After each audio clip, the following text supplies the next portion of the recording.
¿Qué tal? Muy buenas tardes y bienvenidos un día más a esta que ya saben que es su casa. Estamos a viernes y los viernes toca repasar agenda, amplísima agenda de nuevo la que tenemos durante este fin de semana. No se preocupen porque nos dará tiempo a repasarla toda. Hoy también en el programa vamos a hacer hueco también a la literatura, pero antes queremos hacer hueco a unas imágenes que creemos, sin duda, que serán históricas. Creíamos que lo del domingo no lo podíamos superar, creíamos que lo de ayer por la mañana tampoco íbamos a conseguir superarlo y sin embargo lo hicimos. 45.000 personas, según la policía local, mayoritariamente mujeres, discurrieron ayer por las calles de Vigo pidiendo igualdad, igualdad salarial, igualdad de condiciones, el fin del techo de gasto, el fin de la violencia. Pidieron seguir dando pasos porque creemos que estamos estancadas, creemos que no nos lo merecemos y creemos que merecemos mucho más, como mínimo lo mismo. Una manifestación que ayer por ratos no se movía, que tardó casi 2 horas en llegar a Porta do Sol, que había prácticamente 3 cabeceras que se formaron en Porta do Sol y que obligaron incluso a repetir el manifiesto. Creo que estas imágenes son importantes, creo que es importante que las mantengamos en la retina, no nosotras, que tenemos claro nuestras reivindicaciones, sino los que nos tienen que oír, los que nos tienen que escuchar, porque 8 de marzo puede ser cualquier día y ahora lo sabemos. Dicho esto, hablamos de literatura y tenemos con nosotros a Francisco Narla. Francisco, ¿qué tal? Muy buenas tardes. Buenas, es un placer estar de nuevo aquí. Vamos a presentar, o vas a presentar, viene a presentar Laín el Bastardo, un libro que te decía ya enhorabuena cuando nos cruzábamos en maquillaje, que ya llega con premio. Sí, la verdad es que es un placer el ver que vamos subiendo pequeños peldaños en la escalera de esta carrera de fondo que es la literatura y después de otras nominaciones, otros galardones como el finalista del Ciudad de Zaragoza y demás, pues Laín viene con un pan debajo del brazo siendo el primer premio de narrativas históricas de Dasa. No tengo esa opinión como tenía Cela, porque cuando no se los daban no le gustaba. A mí los premios me parecen fantásticos siempre. De todas maneras, como es obvio y aunque suene atópico, el mayor premio es el beneplácito del lector. Y lo que demuestra que la narrativa histórica se te da bien. Bueno, parece que he caído en buen lugar, sí. Evidentemente, a pesar de haber tenido otras incursiones y otras novelas diferentes, tanto Asur como Ronin, como Donde huyan las colinas y ahora Laín el Bastardo, pues han vendido bien, se traducen bien. De hecho, vendo más en China que en Galicia, pero supongo que es porque hay más chinos que gallegos. Y sí, parece que he logrado encontrar una manera de comunicarme bien con los lectores, desde luego. Francisco habla directamente de Galicia porque pese a que sus libros están traducidos, perdona que no sea exacta en el dato, ¿vale?, a tropecientos mil idiomas, pese a que están casi siempre en puestos muy altos de las listas de venta y no solamente en España. Él es de Lugo y a veces cuesta ser profeta en nuestra tierra. Hablando de profetas y de tierras, por cierto, enseguida verán por qué hago esta pregunta. ¿Tuviste la ocasión en estos 5 meses que has estado aquí de visitar el Pergamino Vindel? Sí, tuve la ocasión y tiene mucho que ver con Laín el Bastardo y fue una pena que con lo del premio y demás no pudiéramos organizar algo justo antes de que se fuera y por supuesto me uno al llamamiento de la ciudad de Vigo, dejando a un lado ideales políticos y los follones entre los colores de los partidos, eso me da igual, a ver si es posible que la Fundación y Librería Morgan pues nos venda el Pergamino Vindel, porque estaría súper bien, sería un detalle maravilloso y un motivo más de atractivo para visitar esta fantástica ciudad. Tú ya sabes que la Morgan ha dicho ya que tiene un valor incalculable. Bueno, ahora a ver cómo le ponemos cifra a todo esto. ¿Qué va a decir? Siendo ellos quienes claro, pero además lo descubrió un español, hablamos de un trovador que probablemente, porque no lo sabemos con certeza, tenía que ver con Vigo, ya que así aparece en sus cantigas, así que sería una excusa maravillosa para hacer toda la mayor fuerza política que se pueda, porque estoy seguro que independientemente de la cuestión económica, habrá que hacer algo de política para conseguir que el Pergamino Vindel regrese y se quede en Galicia y en España. Un trovador que aparece en Laín, por eso hablamos en estos momentos de Martín Codas, y un libro en el que tú nos enseñas cómo nos explicaría este trovador, la historia de Laín, el lenguaje moderno. Sí, bueno, evidentemente no puedes escribirlo de la misma manera, porque incluso hablando de Martín Codas, algunas de las cantigas... Asustaría claro, mucho si tuviéramos que leer una novela de estas características en castellano antiguo. Pero bueno, o en gallego antiguo en este hay que caso. intentar que el lenguaje se acerque un poco, que tenga ese pequeño sabor o ese tono al lenguaje medieval con ciertas estructuras. Y sí, la verdad es que con Laín el Bastardo yo me planteé la posibilidad de que, ya que sabemos tan poco de la vida de Martín Codas, imaginemos cómo sería el Martín Codas de aquel siglo XIII y qué querría. Y probablemente, como era bastante habitual en aquel entorno, casi todos los trovadores lo que buscaban era esa gran historia, ese gran cantar, esa gran gesta que contar y que les hiciera famosos a su vez, que les llevara, en el caso en el que estamos hablando, pues hasta la corte de Alfonso X, como fue el caso de Pero Picón o de otros.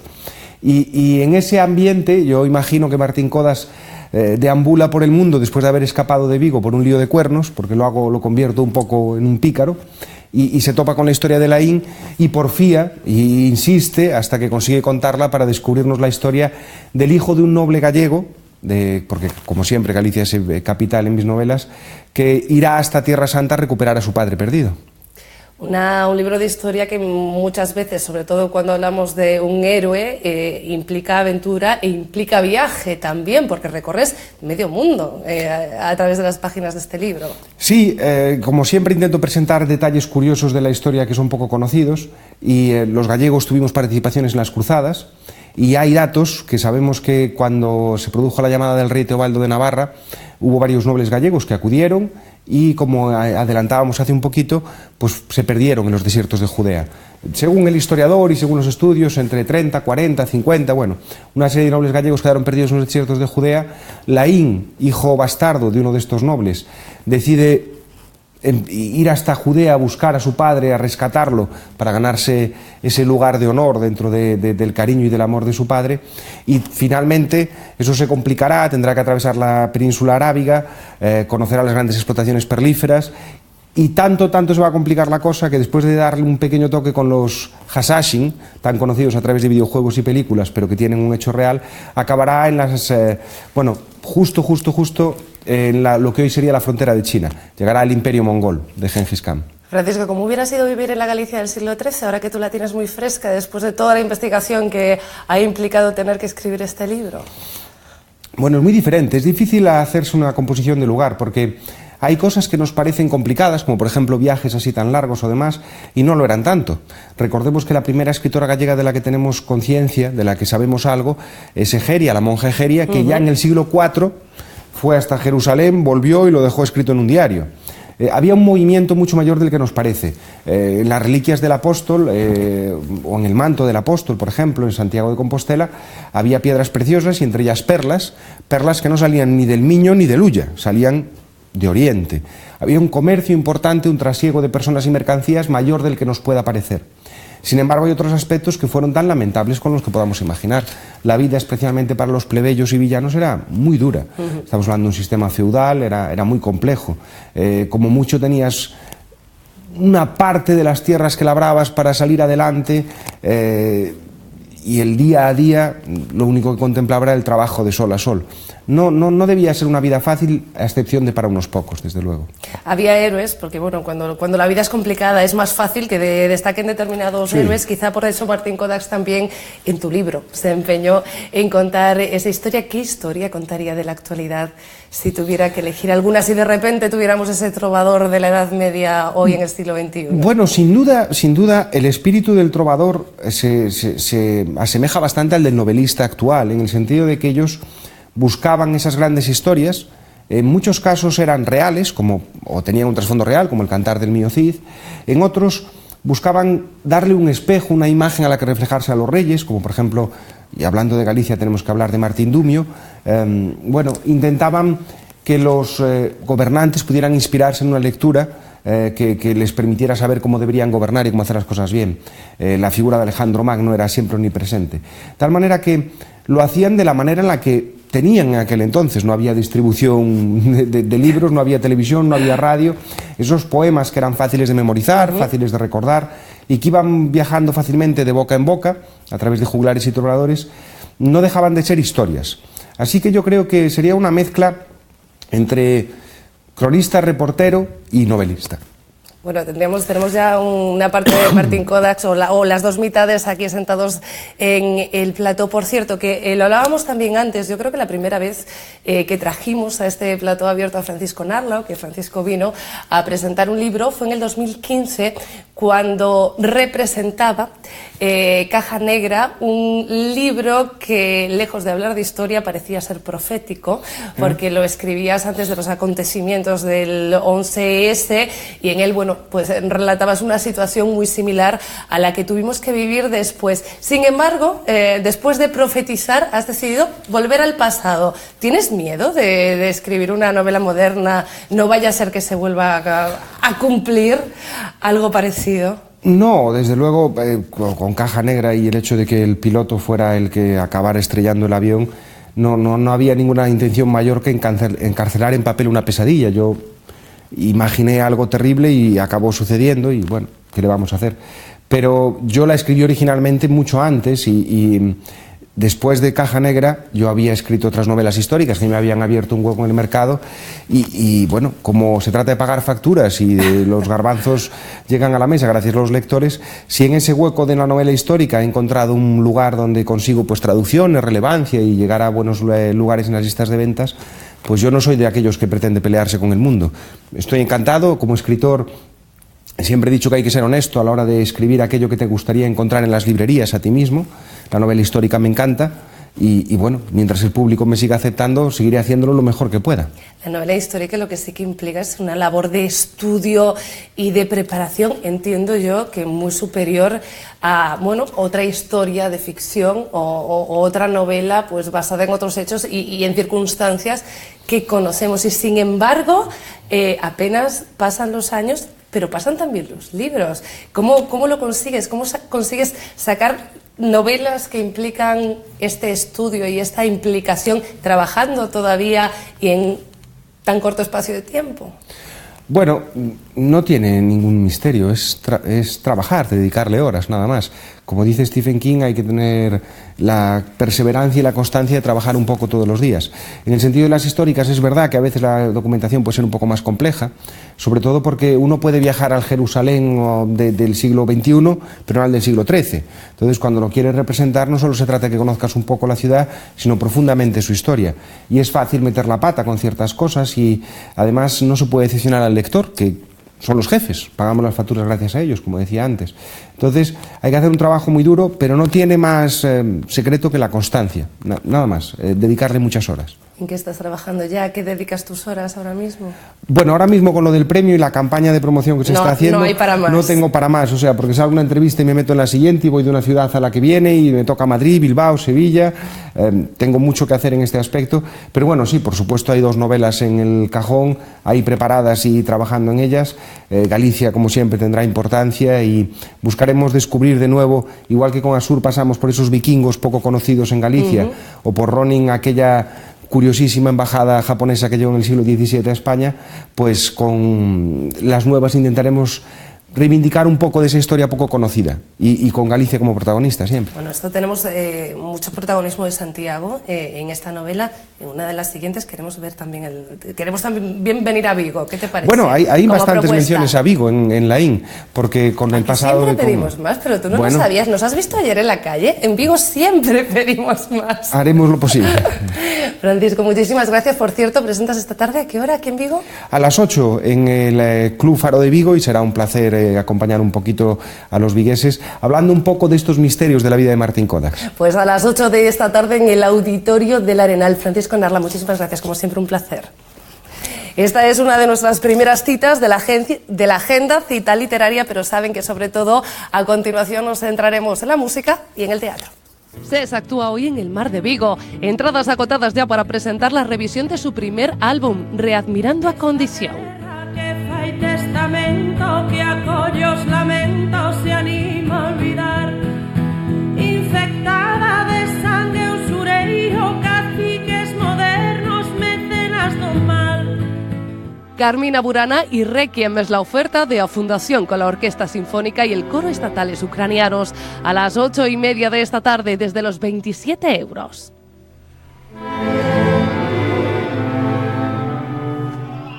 Si lo que quieren es percusión o repercusión, tienen a Roberto Oliveira en la Sala Ártica. Actúa hoy mañana a las 9:30 de la noche, el domingo a las 8 por 8 euros. En la Pecera tenemos a MGV Jazz Trio a las 10:30 y con entradas a 10 euros. UP2U, el nuevo proyecto de Andrés Cuña y Isabela Cereixo, esta noche en el Contrabajo a las 11, 5 euros la entrada. Más música viguesa con A mí me vale en el Island Club a las 12 menos cuarto de esta noche por 3 euros. El sábado en el Hall del Mar de Vigo, Slow Drive abre el Superboc.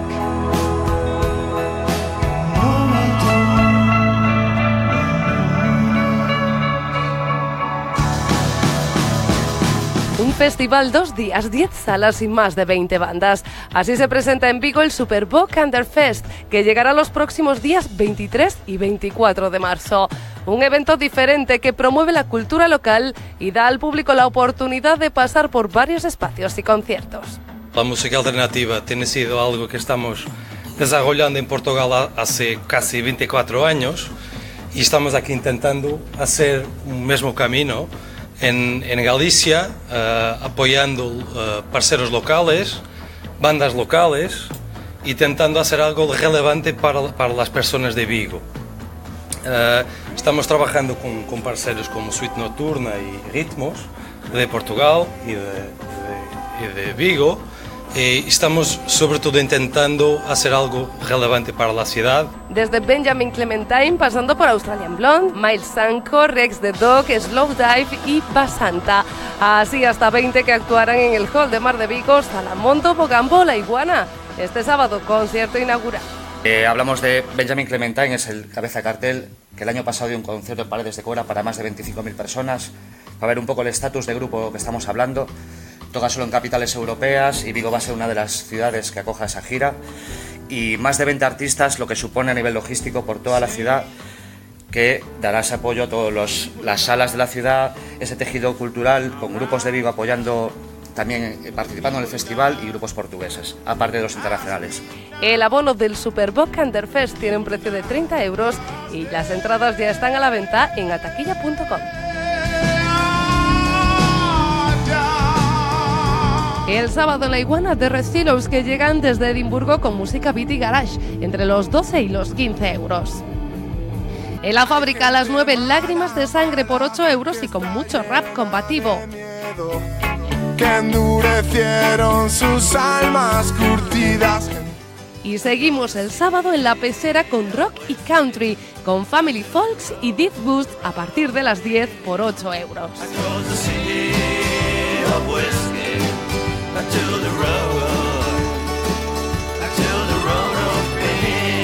Pero también tenemos teatro. En Vigo mañana vuelve Monstruación. Será en Oserán, en la calle Manuel Núñez, con 2 pases a las 9:30 y a las 11 de la noche por 5 euros.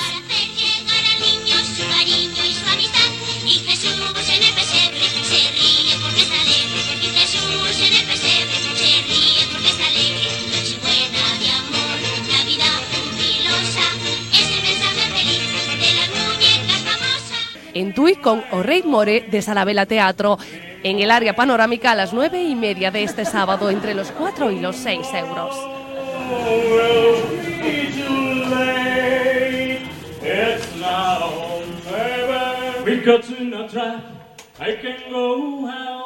En Oporriño tenemos a Helen Werters y Mónica Denut y sus nimiedades. En la sala Ingrávida el viernes y el sábado a las 9:30, 6 euros la entrada.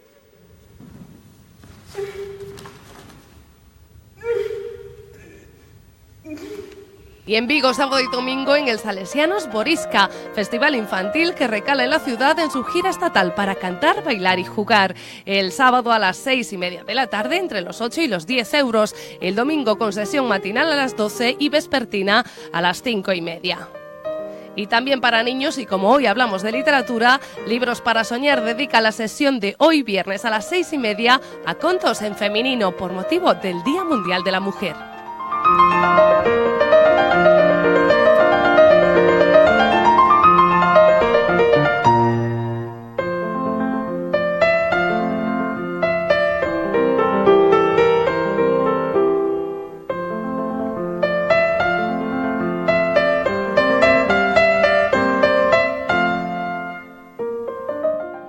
Ya ven que como hoy hablamos de literatura, incluso metemos alguna presentación en nuestra agenda, y los libros para soñar, que se celebran cada viernes, están siempre en la agenda, aunque no siempre los mencionamos, una forma de incluir o de acercar a los más pequeños al mundo de la literatura en gallego, y lo destacamos especialmente hoy porque también al mundo de la mujer. Saben que desde ayer estamos muy reivindicativas. Lo estamos siempre, solo que ayer se notó y lo hicimos en la calle. Dicho esto, vamos a seguir hablando de literatura. Si hablábamos con Francisco Onarla, un hombre que vende millones de ejemplares y que traduce, voy a volver a no ser exacta, pero a tropecientos idiomas. Vamos a hablar ahora con una joven promesa de la literatura, porque, bueno, muchas veces las grandes editoriales quedan lejos y a veces en las autoediciones encontramos auténticas maravillas. En este caso vamos a hablar con Rubén de Marina. Rubén, ¿qué tal? Muy buenas tardes. Hola, muy buenas. Autor de La vida no caduca. No sé con quién hablaba yo el otro día, con Yolanda Zúñiga, una gran autora y sobre todo una gran autora de relatos, que parece que a los que os gusta escribir relatos, a los que os agobia la novela, porque hay que esperar mucho más para que termine la historia, estáis de suerte, porque parece que los relatos están de moda, ¿no? Sí, bueno, eso espero, por lo menos con este, ¿no? Nada, son 9 historias y no son cortos, son bastante largos todos. Y nada, ha sido un proceso muy bonito, largo, este último año lo he escrito. Y nada, a ver cómo le sienta a la gente, todo aquel que lo lea. ¿Cuál es el hilo conductor? El hilo conductor, pues va un poco con el título, ¿no? Todos los personajes creo que no se juzgan ni juzgan y saben que un día se va a acabar su vida, por eso dicen la vida no caduca, nosotros sí, pero la vida continúa, ¿no? Y sus vidas quedan ahí plasmadas, es un poco por ahí. ¿Por qué eliges el relato? Elegí el relato porque tengo ganas de dar el paso a hacer mi primera novela, que es el proyecto que tengo a continuación. Y escribí un libro anterior de 24 relatos y que era Bocas Cosidas, y ahora era este, lo he reducido a 9 y ya es como que me siento más preparado para hacer la primera novela, o eso creo.